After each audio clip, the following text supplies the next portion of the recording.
In the Amazon region, near the Brazilian million city Manaus, Wageningen University and Research is conducting research into the relationship between the consequences of climate change and the tropical rainforest, in cooperation with INPA, the National Institute of Amazonia Research. Can we understand and predict how the rainforest will respond to all changes? Which gases does it absorb and which ones does it emit? This requires an innovative approach. For example, the plan is to blow carbon dioxide over a piece of forest for a longer period of time. This is currently being done on a small scale.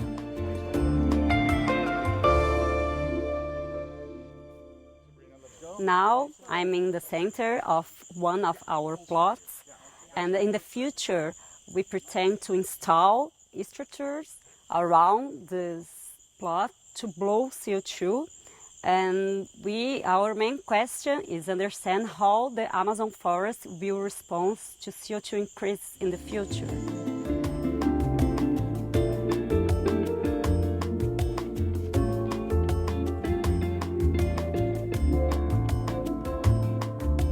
So the main goal of the baseline is measure everything from the top to the bottom.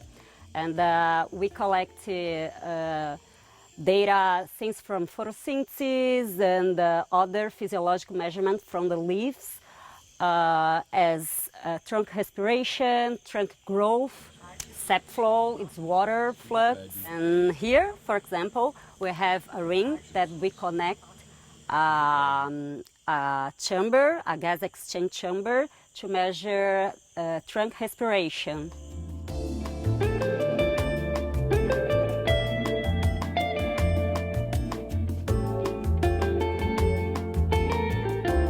So we have different tapes here in the plots. For example, the blue one are the trees that we measure photosynthesis in the top of the tower. So we can reach this tree from the tower and measure gas exchange in the upper canopy. Here we have a tree hugger that we can measure the increases, the growth of the tree.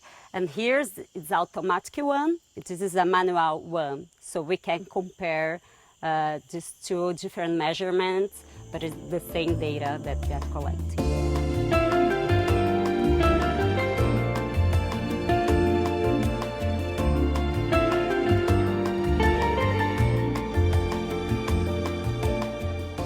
Okay, as part of the baseline, we are measuring the process that happens in above ground and below ground as well.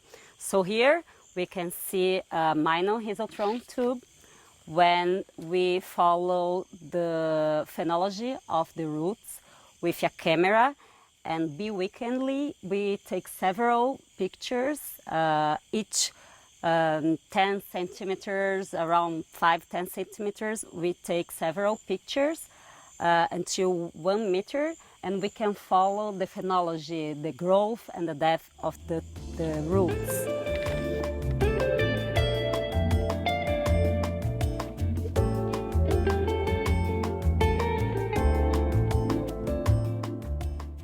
So this is the phase 2 of Amazon Phase program.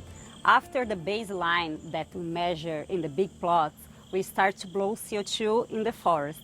So we build these chambers that we call open topping chambers, or OTCs, and we start to follow the response of the forest to this CO2 increases. So we have 8 structures in pairs, so 4 with CO2 increases and 4 just as control with normal air.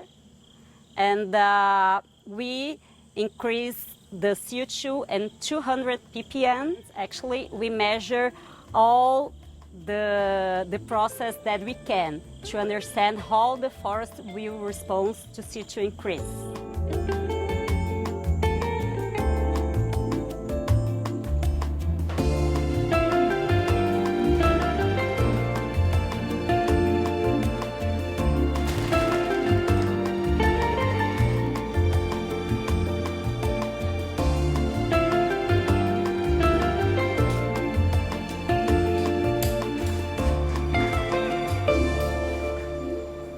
very special place. It was built like around 1999. It was one of the first towers to try to get an idea about how much CO2 was going in and out of this really, really big rainforest. It was built in this time, and at this time there were really not really good estimates of how much was coming out. And they tried to build in this place, which is really pristine. There's not much has been changed in the last years here. This is not disturbed at all. So they said, okay, let's build a tower here to get above the ecosystem to see how much goes in and out of this ecosystem.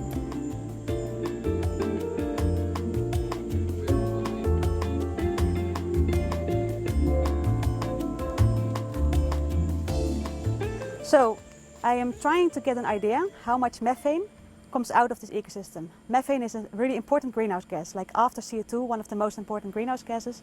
But the thing is, we don't know so much about methane. We know that there's a lot of things coming out of South America. We can see with satellites and with aircrafts a lot comes out, but we don't know where it comes from. So that was the idea, let's bring an instrument here which can measure methane to bring to the middle of the Amazon to this tower, which is already here, and try to measure methane.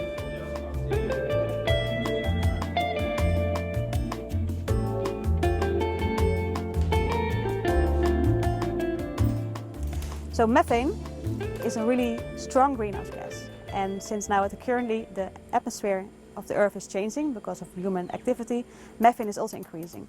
But actually methane as well is being emitted by nature as by humans. But the part of nature we still don't fully understand. We still don't know how much goes in and out of nature and what drives it. And for this reason it's really important to get a little bit better idea like what goes on in this big ecosystem, why is methane being emitted and where does it come from.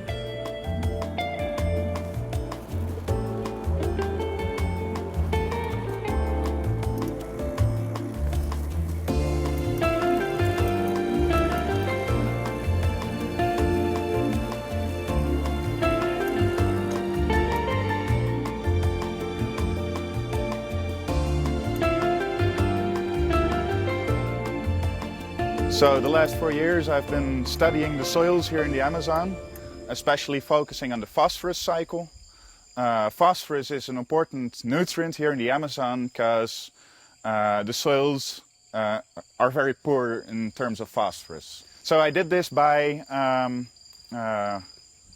digging up soil here in the forest during several years and looking at the variation in those years to see how inputs to the soil and enzymes in the soil and microbes and other nutrients influence this pool of phosphorus.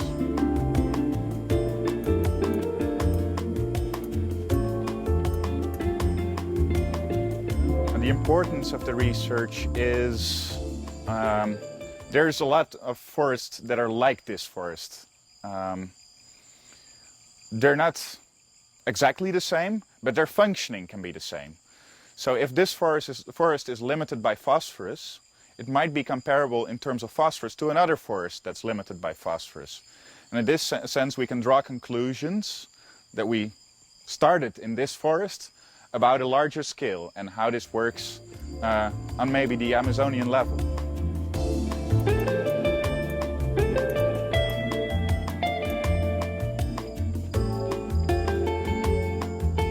The impact is important for me. I like it to think that I'm doing a small thing that contributes to a bigger picture, to form a complete picture, and to have a little puzzle piece that can, in the end, piece together the whole Amazon. So this place is one of the first places where this type of research started. It's the first tower in like pristine rainforest. It started 20 years ago with help from Wageningen, from INPA. They built this tower to get an idea how does this ecosystem work, how much carbon goes in and out. And with this tower is unique because there are hardly any data sets which go on so long already. And that's why it's really amazing for me to work here, because I'm doing my research here with methane, but at the same time I have this huge data set available in where CO2, methane, temperature, climate variables are all available for already 20 years. We know that the climate change is there, it's already happened. The CO2 increase every year more and more and more. And the CO2 is the main substrate to photosynthesis, to forest growth. But we don't know until when the forest will respond to the CO2. So it's very important to understand what will happen to the biggest forest, the biggest tropical forest in the world with the CO2 increase, the climate change.